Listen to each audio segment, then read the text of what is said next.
Hello guys, this is Sunny Gulve and welcome back to my channel, the PSC Hub. We have offline coaching for GPSC and UPSC in Gujarat, Gandhinagar. If you want to know about us, please contact us on this number or you can visit us by contacting through this number. ठीक है, तो आज हम बात करने वाले हैं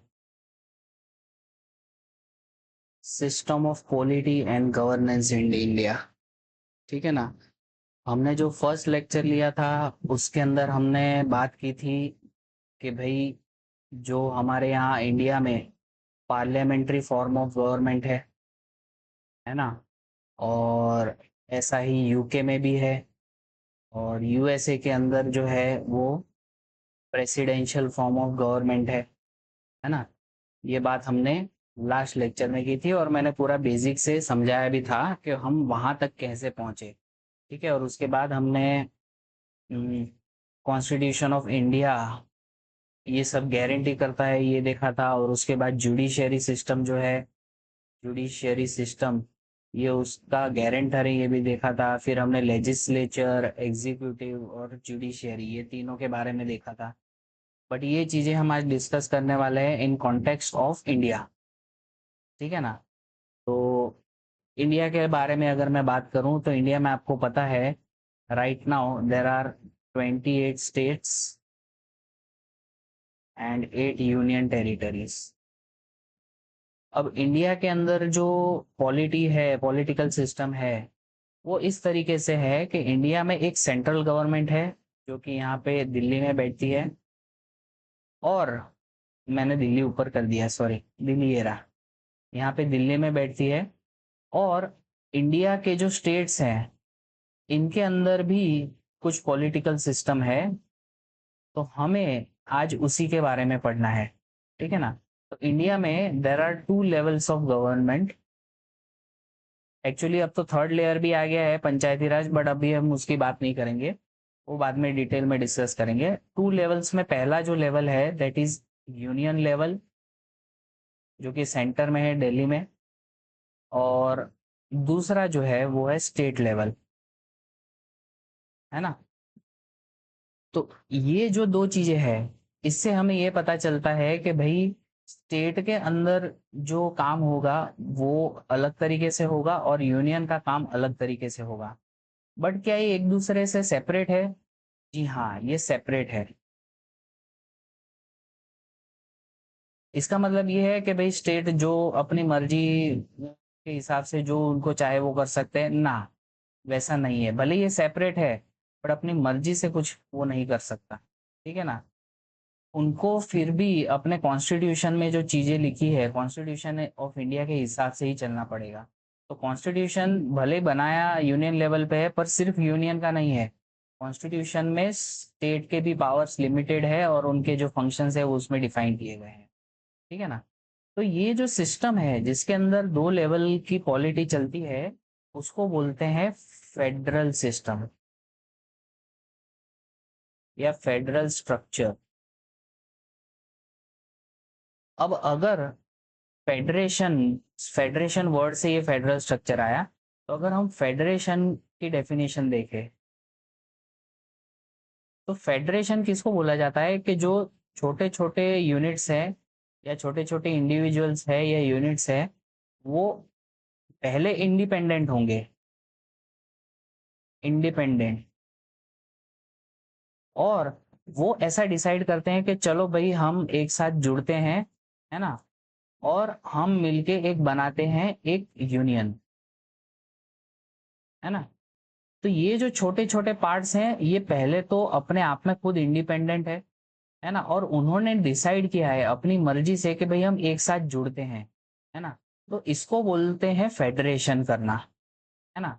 जैसे कि USA, United states of America, तो उनके जो स्टेट्स हैं ना वो पहले से इंडिपेंडेंट कंट्रीज से, ऐसा बोल सकते हैं कि उनके जो स्टेट्स है वो पहले से इंडिपेंडेंट कंट्रीज थी, और उन्होंने सोचा कि चलो भाई हम एक बड़ी कंट्री बनाते हैं और हम लोग एज अ स्टेट उसमें रहेंगे, है ना। तो उन्होंने एक दूसरे के बीच में अग्रीमेंट किया है, है ना। तो वो जो अग्रीमेंट है वो एक्चुअली होता है ट्रू फेडरेशन, है ना। तो USA is an example of true federation, है ना। तो अभी हम बात करेंगे फेडरलिज्म की, कि भाई यूएसए में हमने देखा कि यूएसए है ट्रू फेडरेशन, तो फिर क्या इंडिया भी ऐसा है क्या? ना, इंडिया ऐसा नहीं है। इंडिया में जो स्टेट्स हैं जैसे गुजरात हो गया, राजस्थान हो गया, महाराष्ट्र हो गया, कर्नाटका हो गया, यूपी, बिहार हो गया, ये जो थे ना, ये कोई अलग इंडिपेंडेंट स्टेट या कंट्री नहीं थे, है ना। भले राजे रजवाड़ों को आप बोल सकते थे कि वो इंडिपेंडेंट है, बट स्टिल जिस तरीके का इंडिपेंडेंस या यूएसए के स्टेट में था वैसा नहीं था, ठीक है ना। वो जो अंग्रेज लोग जो थे, उनके जो प्रोविंसेस थे, ठीक है, वो अंग्रेजों के अंडर थे। और उसके अलावा जो प्रिंसली स्टेट थे, जो राजे रजवाड़े थे, वो भले ही इंटरनल मैटर्स में वो इंडिपेंडेंट थे, बट फिर भी उनके जो मेन मेन चीजें होती थी जैसे कि डिफेंस हो गया, इंटरनेशनल रिलेशंस हो गया, ये सब तो फिर भी वो ब्रिटिश के अंडर ही था, है ना। तो ये कंप्लीटली ऐसे इंडिपेंडेंट नहीं थे खुद के डिसीजंस लेने के लिए, ठीक है ना। तो इंडिया जब आजाद हुआ उसके बाद जो अपने सरदार वल्लभ भाई पटेल थे, उन्होंने काम किया कि भाई जितने भी प्रोविंसेस थे, प्रोविंसेस तो ऑलरेडी इंडिया में ज्वाइन होना चाहते थे, उनका काम था ये जो प्रिंसली स्टेट है उनको भी इंडिया का पार्ट बनाया जाए, है ना। तो ऐसा करके उन्होंने इंडिया का पार्ट बनाया, और इंडिया पहले एक यूनियन बना। इंडिया कभी भी पहले मतलब क्या बोलते हैं, स्टेट्स का जो फेडरेशन नहीं था, है ना। स्टेट का फेडरेशन होके इंडिया नहीं बना, इंडिया पहले यूनियन बना, फिर उसको टुकड़ों में डिवाइड किया गया और उसमें से फिर स्टेट्स बने, है ना। तो इंडिया का जो फेडरेशन है it is not a true federation, इसलिए इंडिया को बोला जाता है क्वासाई फेडरल स्टेट, है ना। स्टेट इसका मतलब ये राज्य वाला स्टेट नहीं है, कंट्री को भी स्टेट बोला जाता है ना। तो क्वासाई फेडरल स्टेट है इंडिया। क्वासाई फेडरल का मतलब क्या है? फेडरल तो आपको पता है कि भाई छोटे छोटे स्मॉल यूनिट जुड़ के एक बड़ा यूनिट बने, उसको फेडरल बोलते हैं। क्वासाई मतलब है कि ऐसा आभास देता है ना। स्यूडो, ये वर्ड भी यूज कर सकते हैं, बट अपन क्वासाई यूज करते हैं क्योंकि ये जो पूरा जो है ना, पूरा नहीं है, ये पूरा नहीं है, ये आधा अधूरा है। ये फेडरेशन जैसा आभास देता है बट एक्चुअल में फेडरेशन नहीं है ना, इसलिए उसको बोलते हैं क्वासाई फेडरल स्टेट, है ना। तो इंडिया में भी नो डाउट अपन भले ट्रू फेडरेशन ना हो, इंडिया में भी फेडरलिज्म जो है वो फॉलो किया जाता है, वी फॉलो दिस, है ना। तो स्टेट्स को भले ही वो आते हो यूनियन के अंडर, बट स्टेट्स को भी खुद की कुछ ना कुछ ऑटोनॉमी दी हुई है ना। तो ये चीज आपको याद रखना है कि इंडिया के अंदर जो पॉलिटिकल सिस्टम है, there are two levels of system, एक यूनियन के लेवल पे है और एक स्टेट्स के लेवल पे है, and we respect the federal structure of India. Federal structure of India को रिस्पेक्ट दिया गया है। इनफैक्ट इसका इंपॉर्टेंस अभी धीरे धीरे और बढ़ रहा है, आजादी के बाद धीरे धीरे इसका इंपॉर्टेंस बढ़ते जा रहा है ना। तो अब बात करते हैं कि हमने लास्ट लेक्चर में देखा था कि भाई आपने बोला था कि sir organs of the government में तीन आते हैं। लेजिस्लेचर जो कि लॉ बनाता है, ठीक है। एग्जीक्यूटिव लॉ इम्प्लीमेंट करता है, इम्प्लीमेंट। और जुडिशियरी जो है वो लॉ को इंटरप्रेट करती है और उसके बेसिस पे जस्टिस देती है ना। तो ये तीन ऑर्गन्स ऑफ गवर्नमेंट अपन ने देखे थे। तो अपन ने जो अभी क्या देखा, there are two levels of government, है ना। एक यूनियन के लेवल पे, एक स्टेट के लेवल पे। तो क्या उसमें ये तीनों है? हाँ जी। अपने इंडिया में यूनियन के लेवल पे और स्टेट के लेवल पे तीनों चीजें है ना। तो अपन एक एक करके देखते हैं। सबसे पहले यूनियन लेवल की बात करते हैं। तो यूनियन में भी एग्जीक्यूटिव है, लेजिस्लेचर है और जुडिशियरी है। तो अपन सबसे पहले लेजिस्लेचर की बात करते हैं। लेजिस्लेचर मतलब लॉ बनाने वाले। तो लॉ बनाने के लिए इंडिया में है पार्लियामेंट, और उसके दो हाउसेस है, एक है राज्यसभा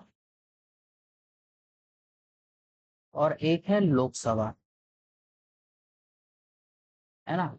अब आप बोलोगे कि भाई आपने जो लास्ट लेक्चर में बोला था कि लोग जो डायरेक्ट इलेक्शन से लोगों को चूज करते हैं, है ना, और अपने जो रिप्रेजेंटेटिव है वो भेजते हैं, वो पार्लियामेंट में भेजते हैं। तो आपने जो बोला था कि भाई जो डायरेक्ट इलेक्शन से जो रिप्रेजेंटेटिव्स आते हैं वो कहाँ बैठते हैं, तो वो जो बैठते हैं वो लोकसभा में बैठते हैं, है ना। तो फिर आप बोलोगे कि भाई ये फिर राज्यसभा काय के लिए चाहिए, है ना। तो इसका आंसर मैं आपको थोड़ी देर बाद दूंगा, है ना। ये डायरेक्टली इलेक्टेड हाउस नहीं है। आप जो इलेक्शन में, जनरल इलेक्शन में वोटिंग करने जाते हो हर 5 साल में, और आप जो रिप्रेजेंटेटिव चूज करते हो वो लोकसभा में बैठते हैं, ना कि राज्यसभा में, है ना। और राज्यसभा का भी एक इंपॉर्टेंट रोल है जो मैं अभी नहीं बताऊंगा, मैं बाद में बताऊंगा। बट ये याद रखिएगा कि जो लॉ बनता है उसमें सिर्फ लोकसभा पार्टिसिपेट करेगा ऐसा नहीं है, उसमें राज्यसभा का भी रोल होगा। और कुछ कुछ केसेस छोड़ के Rajya Sabha is almost equal to Lok Sabha, है ना। कुछ ही केसेस है जिसमें लोकसभा ज्यादा पावरफुल है, बाकी in almost all the cases Rajya Sabha is equivalent to Lok Sabha, है ना। तो इसको ऐसा मत ना मानना कि भाई ये कोई ऐसा क्या बोलते हैं इसके नीचे के लेवल का हाउस है। बोथ हाउसेज आर इक्विवेलेंट, है ना। तो ये हो गया कि भाई यूनियन लेवल पे जो लॉ बनाने का काम करेगा वो पार्लियामेंट, और उसमें दो हाउस होंगे। एक होगा डायरेक्टली इलेक्टेड हाउस जो कि लोकसभा है, और एक होगा इनडायरेक्टली इलेक्टेड हाउस जो कि राज्यसभा है ना। उसके अलावा जुडिशरी की बात करें तो इंडिया में जो सबसे टॉप लेवल की जो कोर्ट है उसको बोलते हैं सुप्रीम कोर्ट ऑफ इंडिया, है ना। और मैं आपको अभी भले ये बता रहा हूँ कि भाई supreme court of India union के लेवल पे है, बट एग्जीक्यूटिव और लेजिस्लेचर इसका थोड़ा गेम अलग है, और जुडिशरी का गेम थोड़ा अलग है, वो मैं बाद में बताऊंगा। और अभी के लिए ये समझ लो कि भाई जुडिशरी में सबसे जो टॉप लेवल का जो है इंस्टीट्यूशन वो है सुप्रीम कोर्ट ऑफ इंडिया, है ना। और एग्जीक्यूटिव की बात करें तो एग्जीक्यूटिव में यूनियन लेवल पे जो आते हैं वो होते हैं प्रेसिडेंट, वाइस प्रेसिडेंट, फिर आएंगे अपने प्राइम मिनिस्टर, है ना, और उनका काउंसिल ऑफ मिनिस्टर। अब ये सब आप क्या बता रहे हो, मेरे को समझ नहीं आ रहा, क्योंकि हमने लास्ट लेक्चर में एग्जीक्यूटिव के अपन ने टाइप्स नहीं देखे थे। इनका तो अपन ने देख लिया था कि भाई रिप्रेजेंटेटिव होते हैं लोगों के, वो यहाँ बैठते हैं, बट डिटेल में एग्जीक्यूटिव डिस्कस नहीं किया था, है ना। तो इंडिया में एग्जीक्यूटिव अगर आप कॉन्स्टिट्यूशन खोल के देखोगे तो उसमें आपको मिलेगा प्रेसिडेंट है, वाइस प्रेसिडेंट है, प्राइम मिनिस्टर है और उनका काउंसिल ऑफ मिनिस्टर है। इसके अलावा एक और होते हैं अटॉर्नी जनरल, है ना। तो ये सब क्या है, क्योंकि ये ऐसी अपने यहाँ जो पॉलिटी है जिसमें आपने बोला था कि भाई पार्लियामेंट्री फॉर्म ऑफ गवर्नमेंट है ना। तो ये एग्जीक्यूटिव में ये लोग क्या करते हैं, ठीक है ना। तो ये अपन जब अपन पार्लियामेंट और यूनियन गवर्नमेंट पढ़ेंगे तब मैं आपको समझाऊंगा, बट अभी के लिए याद रखिए कि प्रेसिडेंट जो होते हैं he is the head of the state. मैं आपको एक एग्जांपल देता हूँ। जैसे आप अब अभी अगर पढ़ाई कर रहे हो तो आप मोस्ट प्रोबेबली थर्ड जनरेशन होंगे अपने फैमिली में, है ना। थर्ड कैसे मैं बोल रहा हूँ कि आप बेटे हो, आपके पापा है दैट इज सेकंड जनरेशन, और आपके दादाजी है that is first generation. Obviously उसके ऊपर भी होगा, बट मैं अभी आपके फैमिली में बात कर रहा हूँ, है ना। तो जो दादाजी है ना, वो उनको बोला जाता है head of family, head of family, है ना। बट आप देखिएगा घर के सारे काम जो होंगे ना वो ज्यादातर आपके पापा करेंगे, है ना। बट फिर भी अगर कोई बाहर से कोई मेहमान आएगा तो सबसे पहले किसको मिलेगा, वो आपके दादाजी को मिलेगा। पहले उनके चरण स्पर्श करेगा, फिर वो फैमिली में बाकी सब लोगों से मिलेगा, ठीक है ना। अगर आपके खानदान का नाम कहीं पे बोला जाए कि भाई ये खानदान कौन है, तो वो पहचान कैसे देंगे, पता है कि भाई वो आपके दादाजी का नाम बोलेंगे कि वो है ना, वो उनके खानदान से है ना। भाई आप भी उनके खानदान से ही हो और उनके आपके पापा भी वही खानदान से है, बट फिर भी नाम किसका लिया जाता है? आपके दादाजी का। क्यों? क्योंकि he is the head of the family. ये काम इतना नहीं करते, ये सिर्फ नाम के हेड है, नाम के हेड है ना? तो ये भले ही काम इंपॉर्टेंट सारे पापा करेंगे, बट नाम किसका होगा? हेड ऑफ द फैमिली का। उसी तरीके से इंडिया में जो अपने घर के मुखिया जो होते हैं, जो सबसे मेन आदमी होते हैं, वो प्रेसिडेंट होते हैं। तो प्रेसिडेंट को वो दादाजी की तरह मान लो, दादाजी, है ना? पर उनके नीचे जो होते हैं वो होते हैं प्राइम मिनिस्टर। प्राइम मिनिस्टर, प्रधानमंत्री, ये होते हैं हेड ऑफ गवर्नमेंट। ये सरकार के हेड होते हैं। ये अपने कंट्री के हेड होते हैं प्रेसिडेंट, बट सरकार के हेड कौन होते हैं? Prime minister. तो ये आपके पापा जी जैसे है, काम सारा ये करेंगे, है ना? और डिसीजन सारे ये लेंगे। बट बाहर से कोई व्यक्ति फॉरेन कंट्री का आया तो वो सबसे पहले किसको ग्रीट करने जाएगा? प्रेसिडेंट को। Is the head of the state, है ना? तो ये एक एग्जीक्यूटिव है प्रेसिडेंट, ये हेड ऑफ द स्टेट है। उनके नीचे ही एक ऐसी पोजीशन होती है वाइस प्रेसिडेंट। जब ये प्रेसिडेंट किसी तरीके से अपनी ड्यूटीज नहीं कर पाते हैं पूरी, तब वाइस प्रेसिडेंट आते हैं, और वाइस प्रेसिडेंट की भी कुछ अलग ड्यूटीज हैं जो कि हम आगे पढ़ेंगे। ठीक है, फिर मैंने बता दिया प्राइम मिनिस्टर होते हैं। प्राइम मिनिस्टर होते हैं वो हेड ऑफ द गवर्नमेंट होते हैं, मतलब सरकार चलाने का काम करते हैं। बट प्रॉब्लम ये है कि वो अकेले सरकार नहीं चला सकते, उनको कुछ लोगों की जरूरत पड़ेगी, उनको एक टीम की जरूरत पड़ेगी। क्या? उनको एक टीम की जरूरत पड़ेगी अपनी सरकार चलाने के लिए, तो उनको बोलते हैं काउंसिल ऑफ मिनिस्टर्स। वो अपने अलावा कुछ ऐसे लोग हैं जिनको एज अ मिनिस्टर वो चूज करते हैं, है ना? तो वो भी एग्जीक्यूटिव है। उसके अलावा attorney general of India, of India लिख देता हूँ।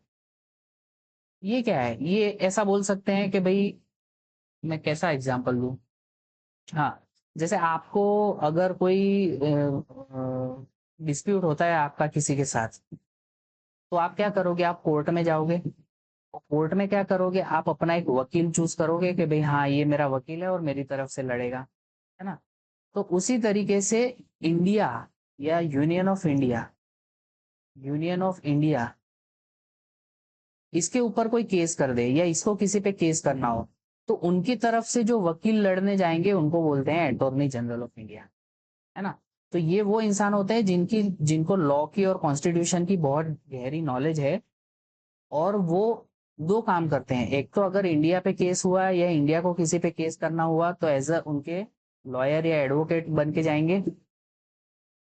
और दूसरा, लॉ के मैटर्स के अंदर अगर कुछ उनको सजेशन देना होगा गवर्नमेंट को, तो वो भी काम करेंगे, है ना? तो ये सारे जो लोग हैं वो एग्जीक्यूटिव्स हैं कि भाई लॉ को इम्प्लीमेंट करने का काम जो है वो ये लोग करेंगे। ठीक है, तो अपन ने देख लिया यूनियन लेवल पे, लेजिस्लेचर देख लिया, जुडिशियरी देख लिया, और एग्जीक्यूटिव देख लिया, है ना?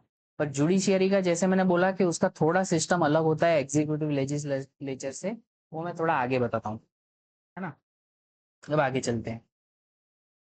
अब जैसे कि मैंने बोला कि we have a parliamentary form of government like UK, है ना? जनरली अपने ज्यादातर जो कॉन्स्टिट्यूशन में और लॉ में जो चीजें आज अपन देखते हैं ना इंडिया में, वो यूके से इंस्पायर हुए, क्योंकि इन लोगों ने अपने पे राज किया है। पहले कंपनी ने राज किया, है ना? फिर उसके बाद डायरेक्ट ब्रिटिश क्राउन ने अपने पे राज किया, है ना? तो अपनी पॉलिटी, अपना कॉन्स्टिट्यूशन, अपने लॉज ज्यादातर किससे इन्फ्लुएंस है? इन लोगों से इन्फ्लुएंस है ना? तो अपन ने जो पार्लियामेंट्री फॉर्म ऑफ गवर्नमेंट जो अपन ने चूज किया है वो यूके से ही इंस्पायर्ड है ना? But at the same time we also have a president like USA, है ना? आप यूके में प्रेसिडेंट नहीं देखोगे, यूके में होंगे किंग और क्वीन। बट अपन ने किंग और क्वीन वाला सिस्टम तो अपने यहाँ था ही नहीं, तो अपन ने क्या चूज किया है? प्रेसिडेंट सिस्टम, यूएसए की तरह। और इवन प्रेसिडेंट नहीं, वाइस प्रेसिडेंट का जो अपने यहाँ ऑफिस है वो भी यूएसए से इंस्पायर्ड है ना? तो अपना क्वेश्चन है कि भाई जब अपन ने पार्लियामेंट्री फॉर्म ऑफ गवर्नमेंट अपन ने ले लिया था यूके से, तो फिर अपने को प्रेसिडेंट की जरूरत क्या पड़ी, है ना? तो उसका आंसर है कि उनकी जो सीट है प्रेसिडेंट की, it is non political and it prevents hasty decisions. जैसे मैं आपको बताऊं कि जो आप डायरेक्टली इलेक्ट करते हो जिन रिप्रेजेंटेटिव्स को, वो कहाँ बैठते हैं? लोकसभा में बैठते हैं।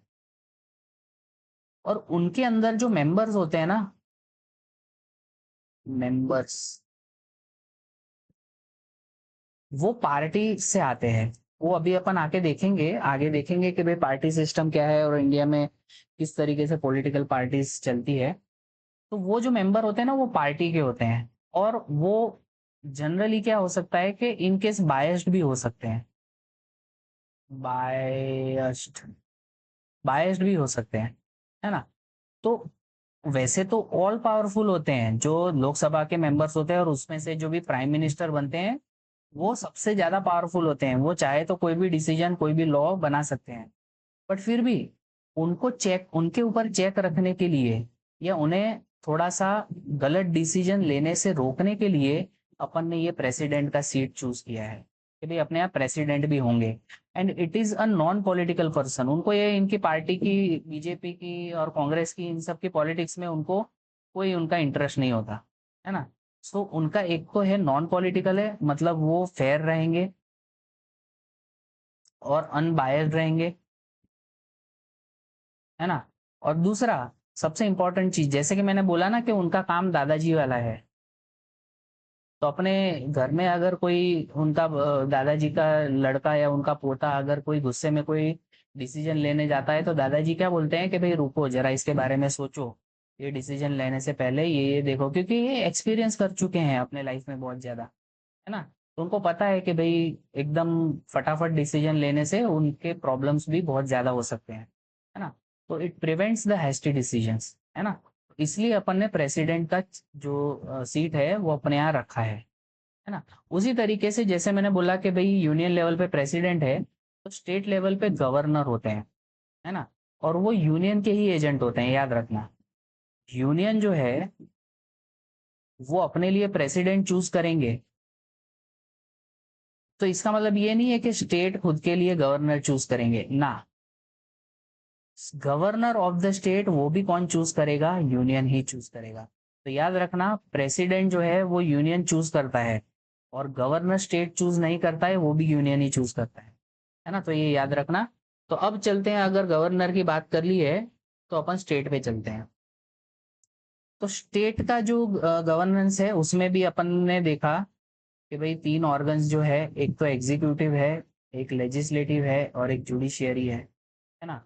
तो लेजिस्लेटिव में जैसे ही यूनियन लेवल पे देखा, वैसे ही यहाँ पे होगा, एक होगा विधानसभा और एक होगा विधान परिषद।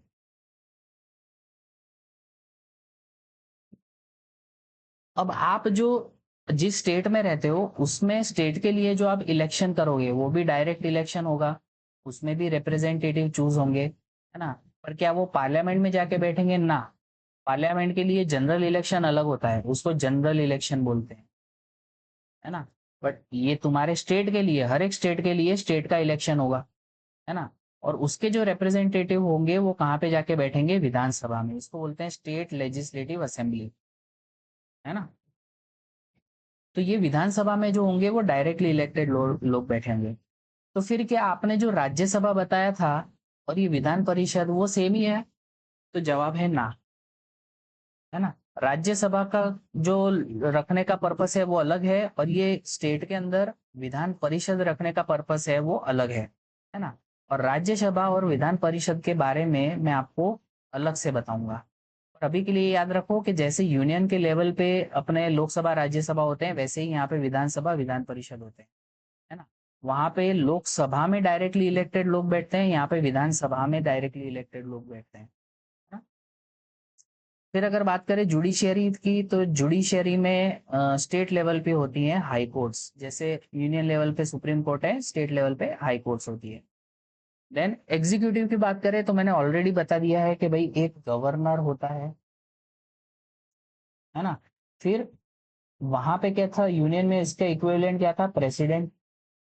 फिर उनके नीचे वाइस प्रेसिडेंट थे। यहाँ पे ऐसा कोई सीट नहीं है कि भाई वाइस गवर्नर हो, ऐसा कुछ नहीं है। उनके नीचे डायरेक्ट आते हैं चीफ मिनिस्टर, और आते हैं उनके काउंसिल ऑफ मिनिस्टर, और आते हैं advocate general of India, sorry advocate general of state होगा।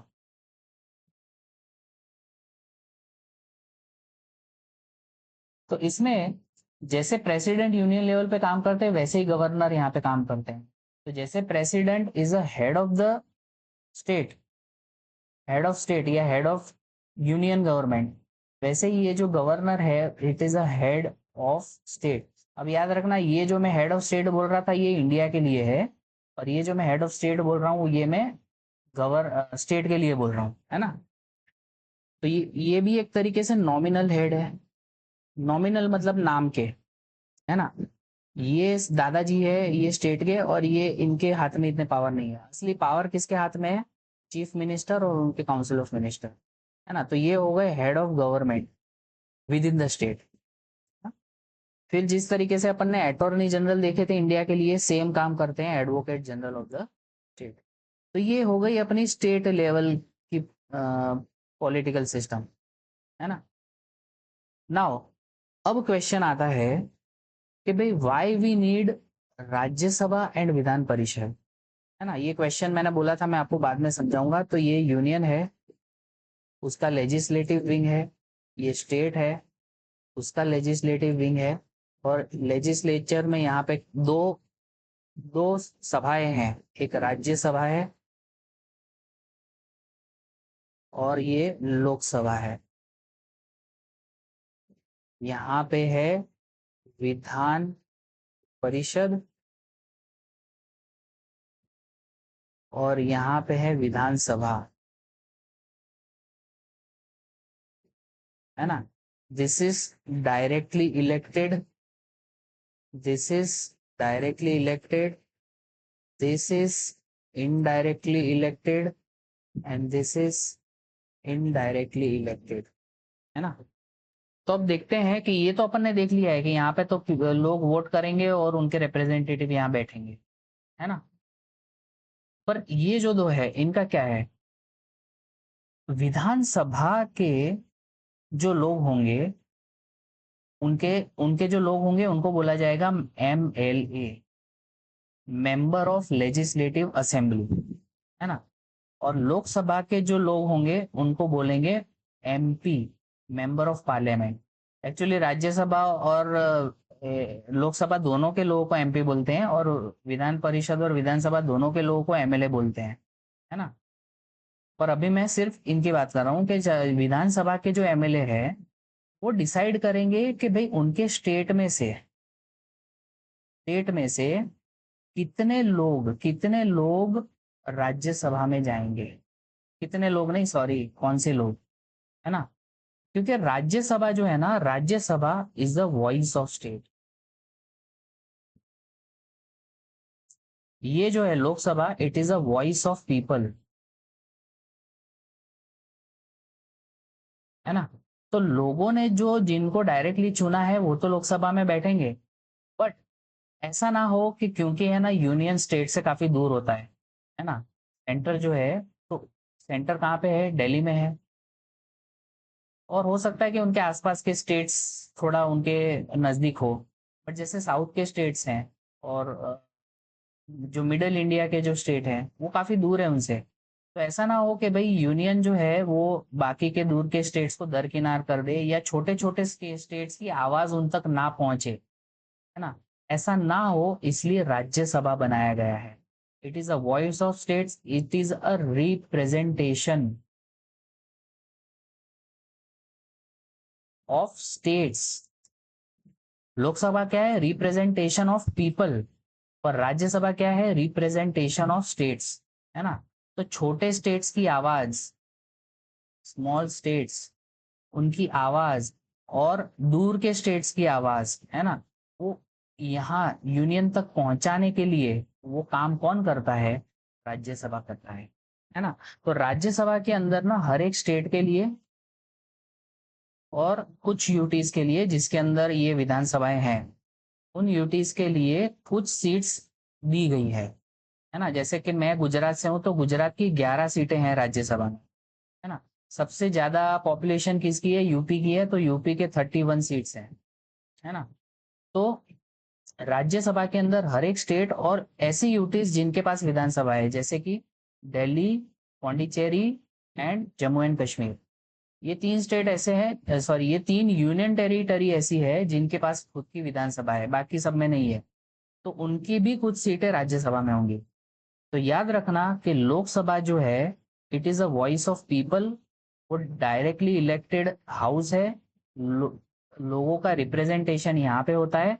But Rajya Sabha is a voice of state, अपने स्टेट्स का जो रिप्रेजेंटेशन है वो कहाँ पे होता है, राज्यसभा में होता है ना।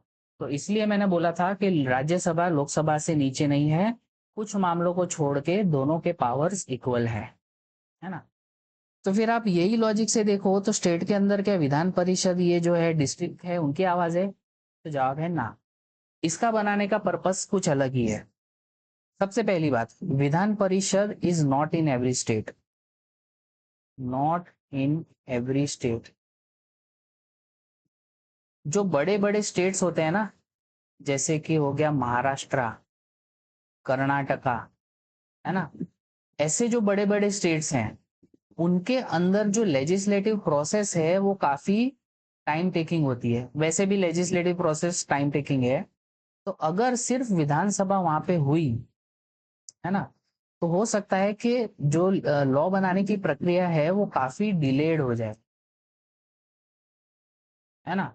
और दूसरी चीज, इतना बड़ा अगर स्टेट है कि भाई उनको ये विधान परिषद की जरूरत पड़ रही है ना, तो अगर उनकी विधानसभा कुछ गलत डिसीजन लेने लग जाए, है ना, या फिर उनके पास कॉन्सेंट्रेशन ऑफ पावर हो जाए, ऑब्वियसली पावर तो होता ही है उनके पास, पर उसका मिसयूज होने लग जाए, तो उसको रोकने के लिए विधान परिषद होता है ना। इसका काम होता है to provide checks and balances, है ना। ऑब्वियसली इन दोनों के अंदर, जैसे लोकसभा और राज्यसभा में मैंने ऐसा बोला ना कि कुछ मामलों को छोड़ के दोनों इक्वली पावरफुल है, बट यहाँ पे ऐसा नहीं है। यहाँ पे विधानसभा इज मोर पावरफुल। इसका काम खाली एक दो ही काम होते हैं। एक तो चेक्स एंड बैलेंस मेंटेन करना कि भाई विधानसभा जो काम करता है उसको ध्यान रखना कि भाई ये एकदम से ही हैस्टी डिसीजन तो नहीं ले रहे, है ना, वो देखना। और दूसरा कि भाई अगर लेजिस्लेटिव काम बहुत ज्यादा है तो ये थोड़ी मदद करते हैं कि उसको स्पीड अप करने में, है ना। बट ये कहाँ पे हो सकता है, जहां पे पॉपुलेशन ज्यादा है ना। पॉपुलेशन ज्यादा है जैसे कि महाराष्ट्र हो गया, कर्नाटक। मैं आपको इसका एक फॉर्मूला देता हूँ, तंबाकू, ये K U, T for Tamil Nadu, M for Maharashtra, B for Bihar, A for Andhra Pradesh, K for Karnataka and U for Uttar Pradesh. इन जगहों पे तुम्हारी विधान परिषद है ना। तो ये ऐसे स्टेट्स हैं जो कि काफी बड़े हैं एरिया वाइज भी, और क्या बोलते हैं पॉपुलेशन वाइज भी, है ना। तो यहाँ पे लेजिस्लेटिव प्रोसेस जल्दी करने के लिए और विधानसभा पे चेक रखने के लिए विधान परिषद लाई गई है ना। तो याद रखना, Rajya Sabha is not equivalent to Vidhan Parishad, है ना। लोकसभा और राज्यसभा में दोनों के पावर्स इक्वल है except some matters, but state level पे Vidhan Sabha is more powerful than Vidhan Parishad, है ना। तो ये रीजन है कि हमको राज्यसभा और विधान परिषद चाहिए होते हैं। नाउ अभी अपन बात करेंगे structure of governance in India. तो सबसे पहले मैंने बोला यूनियन लेवल पे एग्जीक्यूटिव होते हैं, लेजिस्लेचर होते हैं और जुडिशरी होती है ना। एग्जीक्यूटिव में अपन ने देखा president, vice president, prime minister plus council of minister और अटॉर्नी जनरल ऑफ इंडिया। फिर लेजिस्लेचर में देखा आपने लोकसभा और राज्यसभा। यहाँ पे अपन ने देखा सुप्रीम कोर्ट ऑफ इंडिया, है ना। अब ये सबसे ज्यादा पावरफुल होगा ऑब्वियसली, क्योंकि यूनियन है ना, स्टेट्स के हिसाब से थोड़ा ज्यादा पावरफुल है। उसके नीचे आएंगे स्टेट्स, और स्टेट में होंगे सबसे टॉप पे जो एग्जीक्यूटिव है। पहले मैं यहाँ पे लिख देता हूँ, एग्जीक्यूटिव में कौन आएगा, गवर्नर, चीफ मिनिस्टर प्लस उनका council of minister plus advocate general of India. Legislature में विधानसभा, Vidhan Parishad, but in few states only. ज्यादातर स्टेट्स में क्या होगी, ओनली विधानसभा होगी, विधान परिषद नहीं होगी। देन जुडिशियरी में स्टेट लेवल पे अपन ने देखा है हाई कोर्ट है। है ना। अब यूनियन में जैसे ये लोग काम करते हैं, उसी तरीके से स्टेट में काम होगा। स्टेट के लेवल पे सबसे टॉप एग्जीक्यूटिव कौन होगा? टॉप एग्जीक्यूटिव वो होगा गवर्नर, है ना। और लेजिस्लेचर तो ऑब्वियसली एक ही है ना, विधानसभा या फिर विधान परिषद हो सकता है कुछ केसेस में, है ना। अब इनके नीचे, ये स्टेट लेवल पे, इनके नीचे आएगा तुम्हारा डिस्ट्रिक्ट लेवल, है ना। तो डिस्ट्रिक्ट लेवल पे जो सबसे टॉप एग्जीक्यूटिव होता है वो होता है एक आईएएस ऑफिसर, है ना। तो तुम लोग अगर मान लो आईएएस ऑफिसर बन गए, तो तुम भी एक लेवल के एग्जीक्यूटिव बन जाओगे, you will be a part of the government, है ना। और डिस्ट्रिक्ट के ना कुछ सब डिवीजन किए जाते हैं, सब डिवीजन। तो उस पे आते हैं डेप्यूटी आईएएस या डेप्यूटी कलेक्टर जिसको बोलते हैं। ये आईएएस है, उनको बोलते हैं कलेक्टर। और उनके नीचे डिस्ट्रिक्ट के कुछ सब डिवीजन किए जाते हैं, उनको बोलते हैं उनके जो एग्जीक्यूटिव हेड होते हैं उनको बोलते हैं डेप्यूटी कलेक्टर। तो आप जब यूपीएससी एग्जाम देते हो ना, तब आप इस पोजीशन पे जा सकते हो। पर आप स्टेट पीएससी की एग्जाम देते हो, है ना, जैसे जीपीएससी, एमपीएससी, एमपीपीएससी, ये सब एग्जाम पास करके जाते हो, तो वहां पे जो सबसे टॉप पोजीशन होता है उस एग्जाम में होता है डेप्यूटी कलेक्टर। और ये आईएएस के अंडर ही काम करते हैं।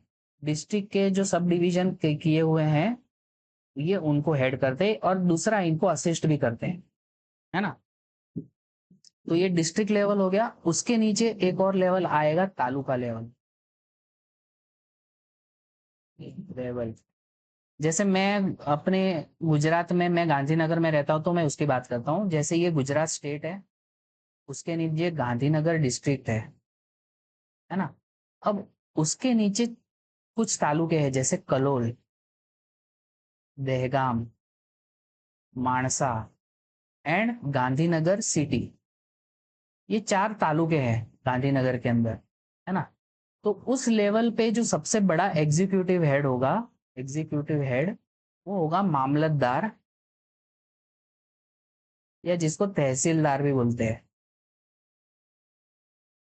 है ना। आप देखो, मैं सिर्फ एग्जीक्यूटिव्स के नाम बता रहा हूँ। स्टेट लेवल पे top executive governor, district level पे आईएएस ऑफिसर, फिर उनके सब डिवीजन पे डेप्यूटी कलेक्टर, है ना। फिर तालुका, या इसको तहसील भी बोलते हैं, तहसील। डिस्ट्रिक्ट के नीचे कुछ तालुके डिवीजन होते हैं, ये जैसे कि मैंने बताया कि Gandhinagar is a district, but उसके नीचे कलोल, दहगाम, मानसा और गांधीनगर सिटी, ये 4 तालुका है। तालुका या तहसील लेवल पे सबसे जो मेन एग्जीक्यूटिव होता है मामलतदार या तहसीलदार, है ना। फिर तालुका के बाद नीचे जो आता है वो होता है विलेज लेवल, है ना। उसमें जो टॉप एग्जीक्यूटिव हेड होता है उसको बोलते हैं सरपंच, है ना। पर आप देखो, मैंने कहीं पे भी लेजिस्लेटिव नहीं बोला। ये सारे जो मैं हेड बता रहा हूँ वो एग्जीक्यूटिव है, क्योंकि स्टेट लेवल पे एक बार अगर तुम्हारा विधानसभा बन गया, या कुछ केसेस में विधान परिषद, तो वो पूरे स्टेट के लिए लॉ बनाएगा, है ना। फिर वही लॉ फिर वो डिस्ट्रिक्ट में भी लागू होंगे, तालुका में भी लागू होंगे, विलेज लेवल पे भी लागू होंगे, है ना। तो पूरे स्टेट के लिए एक ही लेजिस्लेचर है। पर अब याद रखना, 73rd एंड 74th अमेंडमेंट से अब ये विलेज लेवल पे भी लेजिस्लेचर आ चुका है, और उसको अपन बोलते हैं ग्राम पंचायत। पहले इंडिया में सिर्फ 2 लेवल पे लेजिस्लेचर था, यूनियन लेवल पे लोकसभा राज्यसभा, और स्टेट लेवल पे विधानसभा, और कुछ केस में दोनों विधानसभा और विधान परिषद, है ना। बट ये 73rd और 74th अमेंडमेंट जो हुआ कॉन्स्टिट्यूशन का, वो अपन क्या होता है अमेंडमेंट और कैसे होता है वो सब अपन बाद में बात करेंगे। बट आज की तारीख में लेजिस्लेचर तीसरे लेवल पे भी आ गया है, विलेज लेवल पे, है ना, जिसको अपन बोलते हैं ग्राम पंचायत। तो ये है अपने यहाँ इंडिया के अंदर स्ट्रक्चर ऑफ गवर्नेंस या पॉलिटिका सिस्टम, ठीक है। अब मैं कब से बोल रहा था ना कि भाई जुडिशरी का काम का थोड़ा अलग है, तो वो कैसे है वो मैं बताता हूँ। जैसे यूनियन लेवल पे एग्जीक्यूटिव है, स्टेट लेवल पे एग्जीक्यूटिव है, उस तरीके से अपन ने देखा डिस्ट्रिक्ट लेवल पे एग्जीक्यूटिव है, फिर तालुका लेवल पे एग्जीक्यूटिव है, फिर विलेज लेवल पे एग्जीक्यूटिव है। ये सब क्या है, ये सब एक दूसरे से अलग है, दे आर सेपरेट, है ना। उसी तरीके से यूनियन लेवल पे अपना लेजिस्लेचर है, लोकसभा, राज्यसभा। स्टेट लेवल पे अपन ने देखा विधानसभा, विधानसभा, विधान परिषद। और विलेज लेवल पे अपन ने देखा ग्राम पंचायत, है ना। तो ये क्या है, एक दूसरे से सेपरेट है। यूनियन एग्जीक्यूटिव सिर्फ यूनियन के ऑर्डर्स मानेगा, स्टेट एग्जीक्यूटिव सिर्फ स्टेट के ऑर्डर्स मानेगा, है ना। और ये सब जो है ये अपने पर्टिकुलर जो उनके लिए जो उनके जॉब डिस्क्रिप्शन है उस हिसाब से वो काम करेंगे, है ना। और इस इन दोनों का एक दूसरे से कोई लेना देना नहीं, इन दोनों का लेना देना नहीं। हाँ, ऑर्डर ऊपर से नीचे पास होंगे, पर उनका एक दूसरे कुछ लेना देना नहीं है। उसी तरीके से इनका भी कुछ लेना देना नहीं है। यूनियन जो है अपने हिसाब से यूनियन के लॉ पास करेगा, और स्टेट अपने हिसाब से स्टेट के लॉ पास करेगा, है ना। और एक कुछ ऐसे मुद्दे होते हैं जिन पे ये दोनों लॉ पास कर सकते हैं, है ना। वो अपन देखेंगे जब शेड्यूल की बात करेंगे। बट जुडिशरी में ऐसा नहीं हुआ भैया। जुडिशियरी, जुडिशियरी के अंदर सबसे टॉप पे आता है सुप्रीम कोर्ट, उसके नीचे आते हैं स्टेट लेवल पे हाई कोर्ट, और नीचे डिस्ट्रिक्ट लेवल पे आते हैं सब ऑर्डिनेट कोर्ट्स, है ना। आपने देखा होगा डिस्ट्रिक्ट कोर्ट हो गए, फिर फैमिली कोर्ट हो गए, ये सब क्या है, सब ऑर्डिनेट कोर्ट हो गए। उनके ऊपर है हाई कोर्ट और उनके ऊपर है सुप्रीम कोर्ट। नाउ यहाँ पे जैसे ये एग्जीक्यूटिव और लेजिस्लेचर सेपरेट थे, judiciary is not separate, it is integrated. इन दोनों का लेना देना है, इन दोनों का लेना देना है, इन इन दोनों का लेना देना है। सब एक दूसरे से कनेक्टेड है। जैसे ये सब लोग एक दूसरे से सेपरेट है ना, ये सारे सीट्स या पोजीशंस, यहाँ पे ऐसा नहीं है। In India our judiciary system is independent and integrated. Supreme court जो ऑर्डर देगा कोई लॉ के लिए, तो वो ऑर्डर हाई कोर्ट को भी मानना पड़ेगा और सबऑर्डिनेट कोर्ट को भी मानना पड़ेगा, है ना। सुप्रीम कोर्ट जो भी एस्टैब्लिश करेगा डॉक्ट्राइन, एस्टैब्लिश करेगा डॉक्ट्राइन, डॉक्ट्राइन मतलब सिद्धांत, है ना। तो ऐसा नहीं है कि भाई हाई कोर्ट उसी मुद्दे पे उसका सिद्धांत अलग हो, है ना।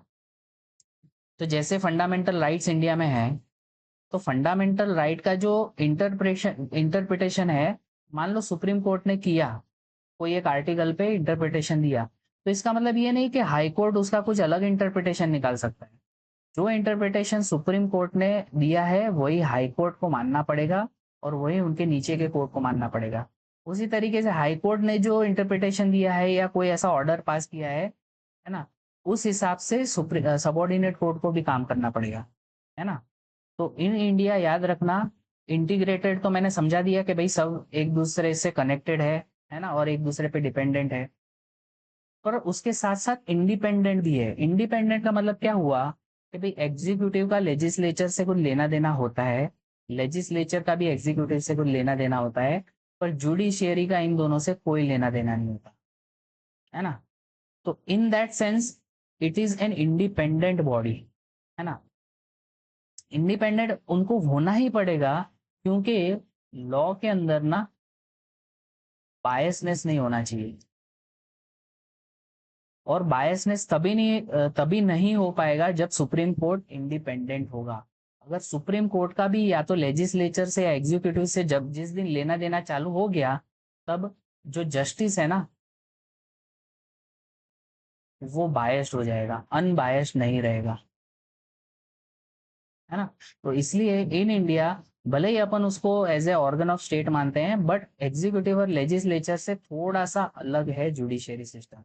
It is independent as well as it is integrated, है ना। नाउ अब बात करते हैं पार्टी सिस्टम इन इंडिया। तो जैसे कि अपन ने देखा कि भाई लोकसभा में जो लोग चुन के आते हैं या स्टेट लेवल पे विधानसभा में जो लोग चुन के आते हैं, वो पार्टी सिस्टम से आते हैं। जैसे कि बीजेपी एक पार्टी है, कांग्रेस एक पार्टी है, फिर सीपीआई एक पार्टी है, कम्युनिस्ट पार्टी, सीपीआई और सीपीएम पार्टी है ना। ऐसे अलग अलग पार्टियां होती है, जनता दल एक पार्टी है, फिर आम आदमी पार्टी है ना। तो ऐसे अलग अलग पार्टियों से आते हैं। तो इसमें मेरा कहना ये है कि जो पार्टी सिस्टम है ना, ये अपन ने कहीं से उठाया नहीं है। वैसे अगर उसके रूट्स अगर देखें पार्टी सिस्टम के, तो रूट्स अपने को मिले हैं यूके से। पर यहाँ पे इंडिया में जो मल्टी पार्टी सिस्टम है ना, और उसका जो आज का जो फॉर्म है, टूडेज फॉर्म, वो पूरी तरीके से यूनिक है ना। तो इंडिया में सबसे पहले तो पार्टी सिस्टम, हाँ अपन ने जो थोड़ा बहुत इसके रूट्स हैं वो यूके से लिए हैं, है ना। But it is totally unique system. पूरे वर्ल्ड में इंडिया का पार्टी सिस्टम या मल्टी पार्टी सिस्टम यूनिक है। तो क्या इसका मतलब ये है कि भाई आपको अगर लोकसभा में चुन के जाना हो as a member of parliament, या फिर विधानसभा में आपको चुन के जाना हो as a member of legislative assembly, तो क्या आपको पार्टी ज्वाइन करना ही पड़ेगी? तो ना, ऐसा नहीं है। आप अकेले भी, आप क्या बोलते हैं, सिंगल सीट पे आप अकेले विदाउट एनी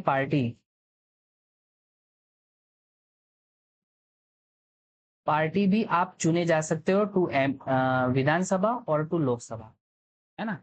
उसको बोलते हैं इंडिपेंडेंट मेंबर, उसको पार्टी का मेंबर नहीं बोलते हैं, उसको इंडिपेंडेंट मेंबर बोलते हैं। ठीक है। तो फिर आप बोलोगे कि भाई ये पार्टी बनी कैसे? तो ज्यादातर पार्टियां बनी है कुछ आइडियोलॉजीज पे। और इवन इंडिया में नहीं, पहले भी जो पूरे क्या बोलते हैं, पूरे वर्ल्ड के अंदर जो पार्टियां बनती थी ना, पार्टी क्या होता है, पार्टी बेसिकली एक ग्रुप होता है, group of individuals who believe in same ideology, या फिर उनका बिलीफ सिस्टम जो है वो सिमिलर है। ऐसे ग्रुप ऑफ इंडिविजुअल जो सेम आइडियोलॉजी में बिलीव करते हैं। तो फिर आप बोलोगे कि भाई ये आइडियोलॉजी कब से आप बोल रहे हो, वो क्या होता है? तो over the period of time, हमारे हिस्ट्री में भी जाके आप देखोगे, तो कुछ कुछ आइडियोलॉजीज डेवलप हुई है, जैसे कि कम्युनिज्म, है ना। फिर एक होता है कैपिटलिज्म। फिर इसका ही एक वर्जन आया है कम्युनिज्म का, सोशलिज्म, है ना। फिर अ, आजकल एक और चल रहा है, लिबरल, है ना, लिबरल पार्टी। तो ये क्या है? देखो, मैं शॉर्ट में अभी समझा देता हूँ, इसमें डिटेल में बाद में डिस्कशन होगा। कम्युनिज्म ये बोलता है कि भाई जो कंट्रोल ऑफ रिसोर्स है ना, control of resources and economy, वो होना चाहिए ओनली स्टेट के हाथ में। इंडिया के सारे रिसोर्सेज इंडिया के स्टेट के पास होने चाहिए, कोई प्राइवेट प्रॉपर्टी नहीं होनी चाहिए। सारे बिजनेसेस जो है वो इंडिया के स्टेट के होने चाहिए, किसी को प्राइवेट बिजनेस करना अलाउ नहीं होना चाहिए। ठीक है ना। तो इसको बोलते हैं कम्युनिज्म, कि भाई सारे रिसोर्सेज स्टेट के पास है, पूरी इकोनॉमी स्टेट हैंडल कर रही है, और प्राइवेट मेंबर्स की या प्राइवेट कंपनीज की या प्राइवेट प्रॉपर्टी की कोई जगह नहीं है ना। और जो रिसोर्सेज होंगे वो भी इक्वली डिस्ट्रीब्यूट किए जाएंगे सबके अंदर, है ना। कोई कितनी भी मेहनत करे, जो प्रोड्यूस होगा वो सबके बीच में इक्वली बांटा जाएगा। उसका ये थोड़ा सा डाइल्यूटेड फॉर्म है सोशलिज्म। सोशलिज्म का मतलब ये नहीं होता कि भाई सबको इक्वल बांटा जाएगा, है ना। सोशलिज्म में ऐसा भी नहीं है कि प्राइवेट प्लेयर्स नहीं होंगे या प्राइवेट प्रॉपर्टी नहीं होगी, इसमें सब होगा, प्राइवेट प्रॉपर्टी भी होगी, प्राइवेट कंपनियां भी होंगी। और ये भी नहीं होगा कि भाई सबको इक्वली बांटा जाए, जिसको जितनी जरूरत है उस हिसाब से मदद की जाएगी, है ना। तो मान लो कुछ सोसाइटी में कुछ सेक्शन होंगे जो ऑब्वियस थोड़े वेल्दी होंगे, तो उनको जरूरत नहीं है सपोर्ट करने की, तो उनको नहीं किया जाएगा, और उनको रिसोर्सेज भी बांटे नहीं जाएंगे सरकार की तरफ से।